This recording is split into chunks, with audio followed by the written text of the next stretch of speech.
नमस्कार मित्रो, माझ्या कायदेभान या लीगल चॅनलवर तुमचं स्वागत आहे।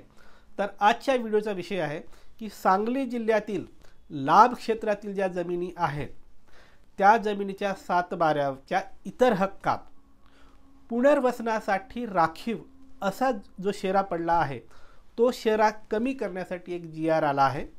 तो GR काय आहे, शेरा कमी करण्यासाठी अटी शर्ती काय आहेत त्या संदर्भाने आपण माहिती बघूया।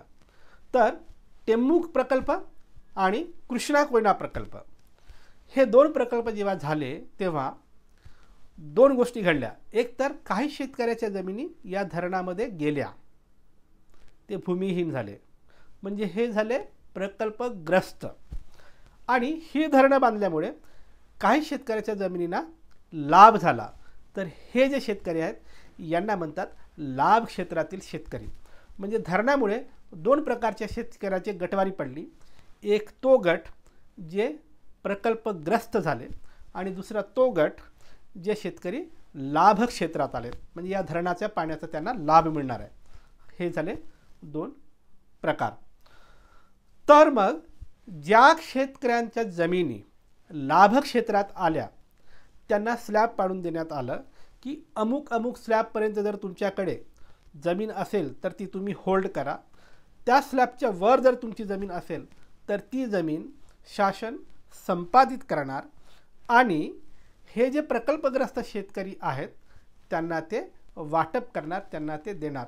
अशा पद्धतीचा कायदा करण्यात आला आणि त्या प्रकारे मग लाभ क्षेत्रात आलेल्या ज्या काही शेतजमिनी आहेत त्यांच्या सातबाऱ्यावर त्या स्लॅबनुसार इतर हक्कामध्ये शेरा टाकण्यात आला की या जमिनी पुनर्वसनासाठी राखीव ठेवण्यात आल्या, अशा शेरा टाकण्यात आल्या। हे 2000 साली हे काम करण्यात आलं किंवा 2000 नंतर सगळं करण्यात आलं। त्याच्यामुळे ज्या लोकांच्या सातबाऱ्यावर हा शेरा पडला की पुनर्वसनासाठी राखीव, त्या मालकांना एकतर त्या जमिनीचं पूर्ण मालकी हक्क नीट उपभोगता आला नाही किंवा हस्तांतरणही करता आलं नाही किंवा बाकी पण लाभ घेता आला नाही।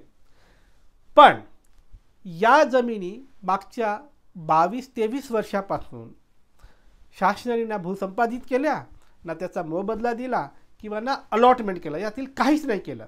या जमिनी लाभ क्षेत्रातील शेतकऱ्याकडेच राहिल्या। मग या केसमध्ये काय करायचं या संदर्भाने या 22-23 वर्षात शासन दरबारी बऱ्याच कथ्याकूट झाला आणि आत्ता एक GR निघालं। कधी GR निघालं? 14 ऑगस्ट 2024ला GR निघालं। GRची कॉपी तुमच्या स्क्रीनवर दिसत असेल। हे GR काय म्हणतं की लाभ क्षेत्रातील ज्या काही जमिनी आहेत ज्यांच्या सातबाऱ्याच्या इतर हक्कामध्ये पुनर्वसनासाठी राखीव असा शेरा पडलेला आहे त्या सगळ्या जमिनीचे सातबारे कोरे करण्यात यावे, अशा पद्धतीचा हा GR आहे।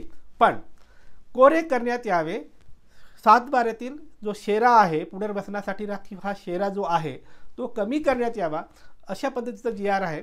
पण त्याच्यात अटी शर्ती आहेत। आता अटी शर्तीचा गोंधळ होऊ नये म्हणून मी महत्त्वाची जी अट आहे ती वाचून दाखवतो। याच्यामध्ये 3 अटी आहेत, अ, आ, ई, आणि ई मध्ये परत सब क्लॉज दिले आहेत। मी अ नाही वाचत कारण अ अट जी आहे जनरल आहे, ई पण जनरल आहे। आ अट वाचतो, ती काय आहे बघा।